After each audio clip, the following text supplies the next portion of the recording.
नमस्कार दोस्तों, आपका स्वागत है। आज लुसेंट का पेज नंबर 11 है। अगर आप इस चैनल पर नए हो तो चैनल सब्सक्राइब करें और बेल आइकन प्रेस करें। पेज 1 से अभी तक का वीडियो इस चैनल पर मौजूद है, जाके देख सकते हैं। आपसे एक रिक्वेस्ट है, कृपया शेयर जरूर कर दें।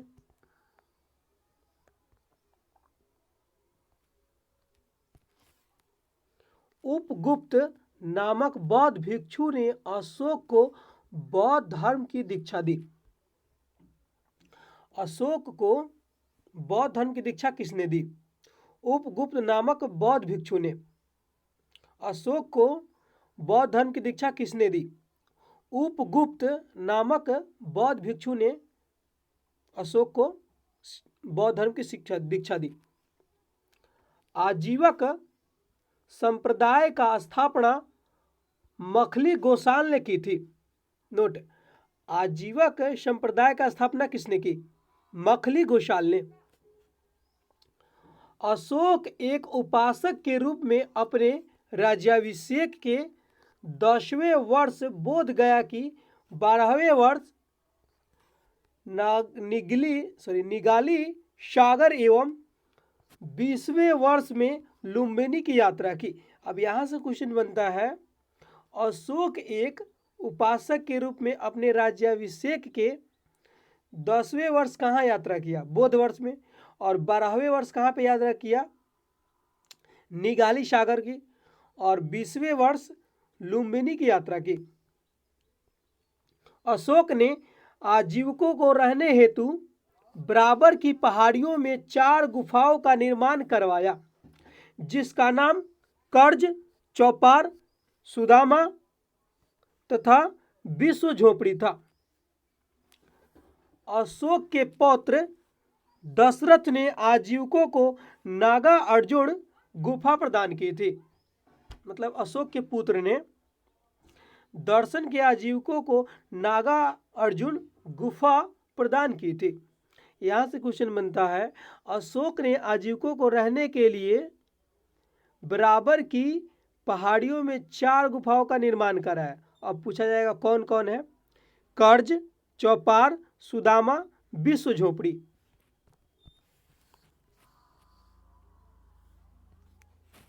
अशोक के 7वें स्तंभ लेख में आजीवकों का उल्लेख किया गया है। क्वेश्चन बनता है यहाँ से, अशोक के किस अभिलेख में आजीवकों का उल्लेख किया गया है? 7वें स्तंभ लेख में। महामात्रों को आजीवकों के हितों का ध्यान रखने के लिए कहा गया है। अशोक ने बौद्ध धर्म के प्रचार के लिए अपने पुत्र महेंद्र एवं पुत्री संघमित्रा को श्रीलंका भेजा। ये आप इंटर में भी पढ़े होंगे ये क्वेश्चन, अगर आप आर्ट्स से होंगे तो। यहां से क्वेश्चन बनता है, अशोक ने बौद्ध धर्म के प्रचार के लिए अपने पुत्र और पुत्री को कहाँ भेजा? पुत्र का नाम था महेंद्र और पुत्री का नाम था संघमित्रा। श्रीलंका भेजा। बौद्ध परंपरा और उनके लिपियों के अनुसार अशोक ने 84,000 स्तूपों का निर्माण किया। अब यहाँ से क्वेश्चन बनता है, बौद्ध परंपरा एवं उनके लिपियों के अनुसार अशोक ने कितने स्तूपों का निर्माण कराया? 84,000। भारत में शिलालेख का प्रचलन सर्वप्रथम अशोक ने किया। भारत में शिलालेखों का प्रचलन किसने किया? अशोक ने। अशोक के शिलालेखों में ब्राह्मी, खरोष्टी, ग्रीक, अरमाइक लिपि का प्रयोग होता है। क्वेश्चन पूछेगा, अशोक के शिलालेखों में कौन सी लिपि का प्रयोग हुआ है? ब्राह्मी लिपि, खरोष्टी लिपि, ग्रीक लिपि, अरमाइक लिपि।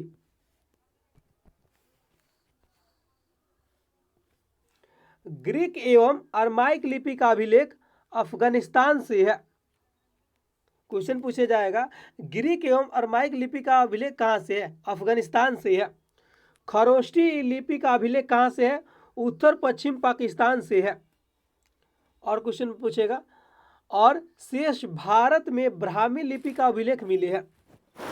पूछा जाएगा मुख्य रूप से भारत में किस लिपि का अभिलेख मिला है?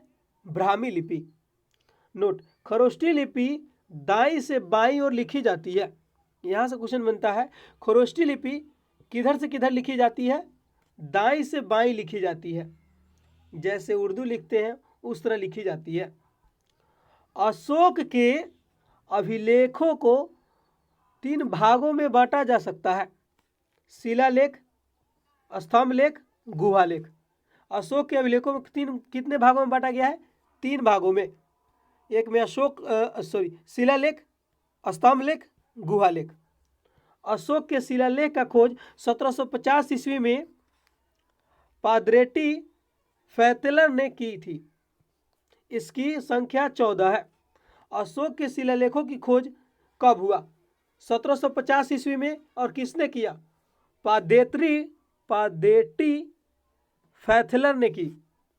और अशोक के शिलालेखों की संख्या कितना है? 14। अशोक के अभिलेख पढ़ने में सबसे पहली सफलता 1837 में जेम्स प्रिंसेप को हुई। अशोक के अभिलेख पढ़ने की सबसे पहली सफलता किसको हुआ? जेम्स प्रिंसेप को। कब पूछा जाएगा? 1837 में।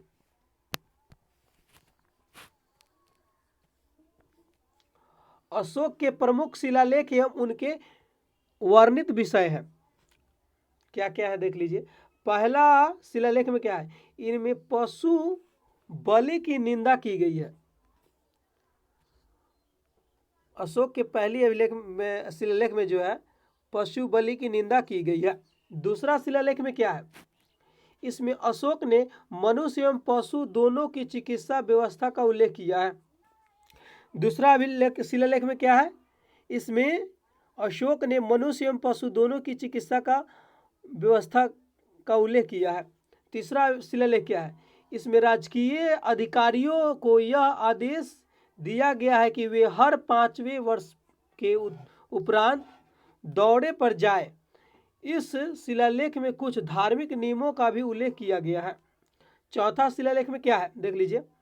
इस अभिलेख में भेड़ी घोष की जगह धम घोष की घोषणा की गई है।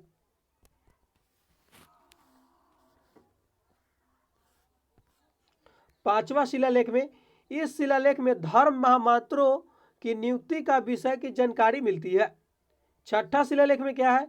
इसमें आत्मनियंत्रण की शिक्षा दी गई है। छठा शिलालेख में आत्मनियंत्रण की शिक्षा दी गई है। सातवां एवं आठवां शिलालेख में क्या है? इसमें अशोक की तीर्थ यात्राओं का उल्लेख किया गया है। सातवां एवं आठवां अभिलेख में क्या है? इसमें अशोक की तीर्थ यात्रा का उल्लेख किया गया है। नौवां शिलालेख में इसमें सच्ची भेंट तथा शिष्टाचार है, सच्चे शिष्टाचार का उल्लेख किया गया है। नौवां में क्या है? नौवां शिलालेख में इसमें सच्ची भेंट तथा सच्चे शिष्टाचार का उल्लेख किया गया है। 10वां शिलालेख में क्या है देख लीजिए। इसमें अशोक ने आदेश दिया है कि राजा तथा उच्च अधिकारी हमेशा प्रजा के हित में सोचेंगे। 10वां शिलालेख में क्या है? इसमें अशोक ने आदेश दिया है कि राजा तथा उच्च अधिकारी हमेशा प्रजा के हित में सोचेंगे। 11वां शिलालेख में क्या है? इसमें धर्म की व्याख्या की गई है। 11वां शिलालेख में इसमें धर्म की व्याख्या की गई है।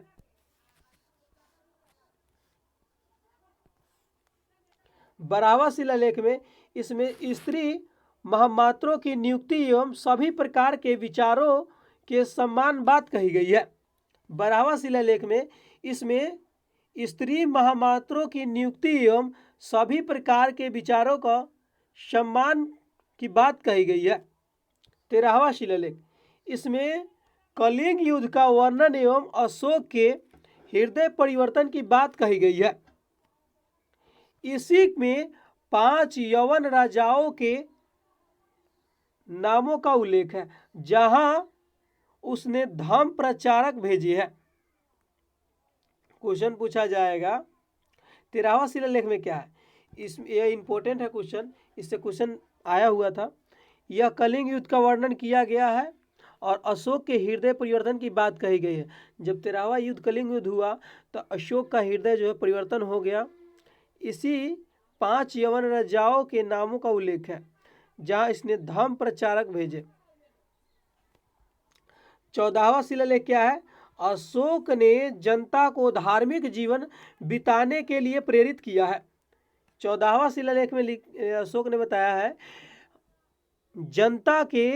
जनता को धार्मिक जीवन बिताने के लिए प्रेरित किया है। अशोक के स्तंभ लेखों की संख्या 7 है।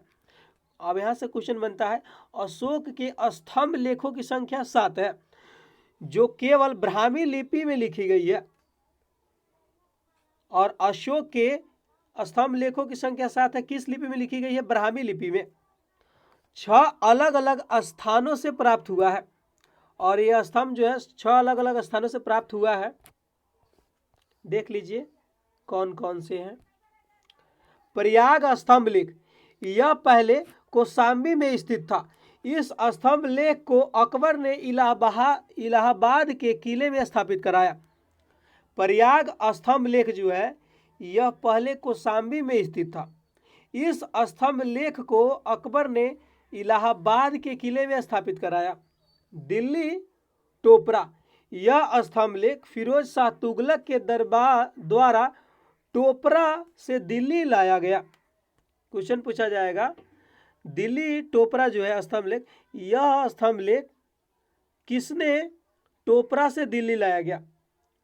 यह फिरोज शाह तुगलक के द्वारा टोपरा से दिल्ली लाया गया। अब दिल्ली मेरठ स्तंभ लेख क्या है?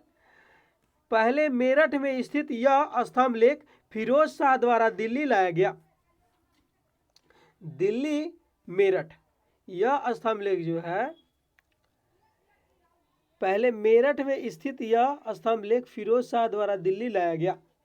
अब यहाँ पे मौर्य प्रांत और राजधानी ध्यान दीजिएगा। उत्तरापथ का राजधानी कहाँ था? तक्षशिला। उत्तरापथ का राजधानी कहाँ था? तक्षशिला। अवंती राष्ट्र का राजधानी कहाँ था? उज्जैनी। अवंती राष्ट्र का राजधानी कहाँ था? उज्जैनी। कलिंग का राजधानी कहाँ था? तोसली। कलिंग का राजधानी तोसली। दक्षिणापथ का राजधानी कहाँ था? सुवर्णागिरी। दक्षिणापथ का राजधानी कहाँ था? सुवर्णागिरी। प्राची का राजधानी कहाँ था? पाटलिपुत्र। पूर्वी प्रांत पारसी का राजधानी कहाँ था? पाटलिपुत्र।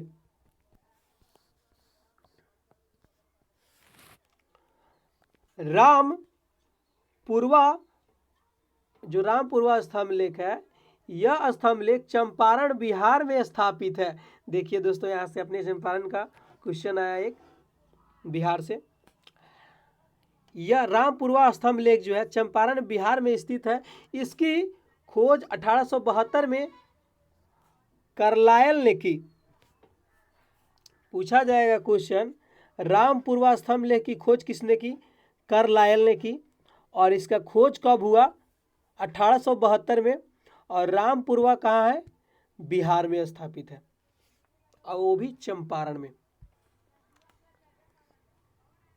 लौरिया अरेराज, ये चंपारण बिहार में है। लौरिया अरेराज कहाँ है? चंपारण बिहार में है। लौरिया नंदनगढ़, चंपारण में इस स्तंभ पर मोर का चित्र बना है। लौरिया नंदनगढ़ जो है चंपारण में इस स्तंभ पर मोर का चित्र बना है। कौशाम्बी अभिलेख को रानी का भी अभिलेख कहा जाता है। कौशाम्बी अभिलेख को रानी का अभिलेख कहा जाता है। अशोक का 7वां अभिलेख सबसे लंबा है। क्वेश्चन बनता है यहाँ से, अशोक का कौन सा अभिलेख सबसे लंबा है? 7वां। अशोक के सबसे छोटा स्तंभ लेख रूमीदेई है। क्वेश्चन बनता है, अशोक का सबसे छोटा स्तंभ लेख कौन है? रूमीदेई है। इसी में लुम्बिनी में धम्म यात्रा के दौरान अशोक द्वारा भू राजस्व की दर घटा देने की घोषणा की गई। अब यहाँ से क्वेश्चन बनता है, किस स्तंभ लेख के द्वारा भू राजस्व दर घटा देने की घोषणा की गई थी? रूमीदेई। प्रथम पृथक शिलालेख में यह घोषणा है कि सभी मनुष्य मेरे बच्चे हैं। और प्रथम शिलालेख में जो है यह भी घोषणा है कि सभी मनुष्य मेरे बच्चे हैं। अशोक का सारे कुना अभिलेख ग्रीक एवं आर्मेयिक भाषाओं में प्राप्त हुआ। क्वेश्चन पूछा जाएगा सारे कुना जो अभिलेख है किस भाषा में प्राप्त हुआ? ग्रीक एवं आर्मेयिक भाषा।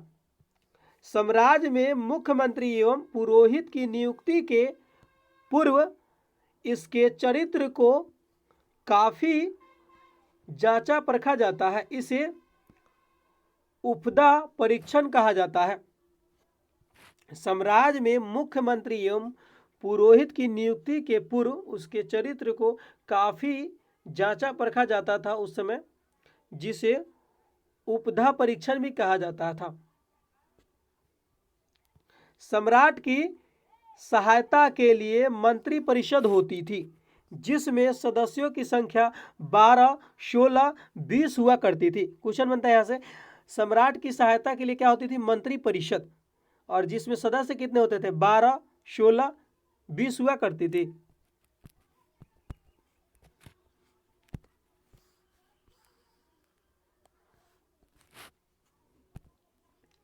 अर्थशास्त्र में शीर्षस्थ अधिकारी के रूप में तीर्थ का उल्लेख मिलता है, जिसे महामात्र भी कहा जाता है। अर्थशास्त्र में शीर्षस्थ अधिकारी के रूप में तीर्थ का उल्लेख मिलता है, जिसे क्या कहते हैं? महामात्र भी कहा जाता है। इसकी संख्या 18 थी, और पूछा जाएगा महामात्र की संख्या कितनी थी? 18। अर्थशास्त्र के चर जासूस को कहा जाता था। अर्थशास्त्र में चर जो है किसको कहा जाता था? जासूस को। क्वेश्चन पूछा जाएगा यहां से, अर्थशास्त्र में वर्णित तीर्थ क्या है? मंत्री प्रधानमंत्री को बोलते, मंत्री प्रधानमंत्री। पुरोहित धर्म एवं दान विभाग का प्रधान था। जो पुरोहित कौन था? धर्म एवं दान विभाग का प्रधान था। सेनापति उस समय सैन्य विभाग का प्रधान था। युवराज राजा का पुत्र होता था, राजपुत्र। द्वारिक राजकीय द्वार रक्षक, द्वारिक बोला जाएगा तो राजकीय द्वार रक्षक। अंतवैदिक अंतपुर का अध्यक्ष जो होता है, अंतवैदिक का क्या अर्थ है? अंतपुर का अध्यक्ष होता था। समाहर्ता आय का संग्रहकर्ता। समाहर्ता किसको बोलते थे? आय का संग्रहकर्ता को बोलते थे।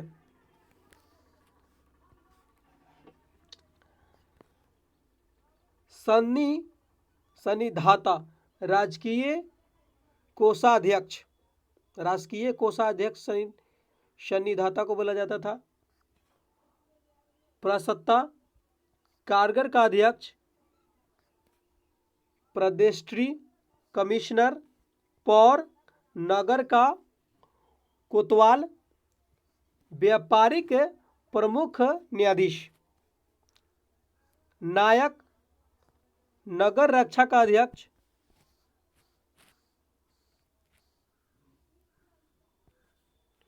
नायक नगर रक्षा का अध्यक्ष।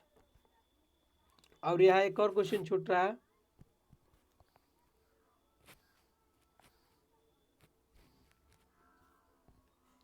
अशोक के समय मौर्य साम्राज्य के प्रांतों की संख्या 5 थी। प्रांत का चक्र कहा जाता था। अब यहां से क्वेश्चन बनता है, अशोक के समय मौर्य साम्राज्य के प्रांतों की संख्या कितनी थी? 5। और प्रांतों को क्या कहते थे? चक्र। प्रांतों के प्रशासक कुमार या आर्यपुत्र या राष्ट्रिक कहलाते थे। प्रांतों के प्रशासक क्या कहलाते थे? कुमार, आर्यपुत्र या राष्ट्रिक कहलाते थे। प्रांतों का विभाजन विषय में किया गया था, जो विषयपति के अधीन होते थे। प्रांतों का विभाजन विषय में किया गया था, जो क्या कहते थे? विषयपति।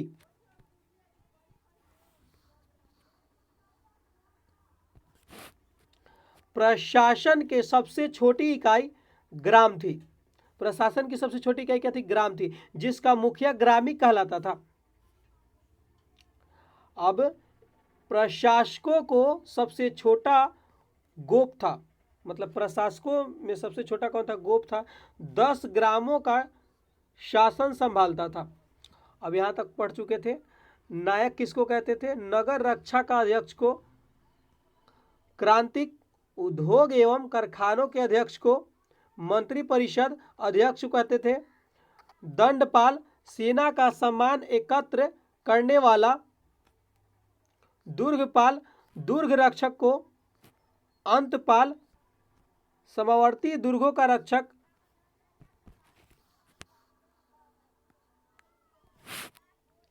मेगास्थनीज के अनुसार नगर का प्रशासन 30 सदस्यों का एक मंडल करता था, जो 6 समितियों में विभाजित था। प्रत्येक समिति में 5 सदस्य होते थे। मेगास्थनीज के अनुसार नगर का प्रशासक 30 सदस्यों का एक मंडल करता था, जो समितियों में विभाजित था। प्रत्येक समिति के 5 सदस्य थे। बिक्री कर के रूप में मूल्य का 10वां भाग वसूला जाता था। इसे बचाने को मृत्यु दंड दिया जाता था। देखिए उस समय सख्त कानून भी था। बिक्री कर के रूप में 10वां भाग जो है वसूला जाता था। 10 भाग में 1 भाग ले लिया जाता था और इसे बचाने वाले को मृत्यु दंड भी दिया जाता था। मेगास्थनीज के अनुसार एग्रोनोमाई मार्ग निर्माण अधिकारी था। और मेगास्थनीज के अनुसार एग्रोनोमाई कौन था? मार्ग निर्माण अधिकारी। जस्टिस के अनुसार चंद्रगुप्त मौर्य की सेना में लगभग 50,000 अश्वरोही सैनिक, 9,000 हाथी, 8,000 रथ थे। जस्टिन के अनुसार चंद्रगुप्त मौर्य के सेना में लगभग 50,000 अश्वरोही सैनिक, 9,000 हाथी व 8,000 रथ थे। क्वेश्चन पूछेगा जस्टिस के अनुसार चंद्रगुप्त मौर्य की सेना में कितने अश्वरोही सैनिक थे? 50,000, काफी बड़ा था सैनिक। और 9,000 हाथी था और 8,000 रथ थे।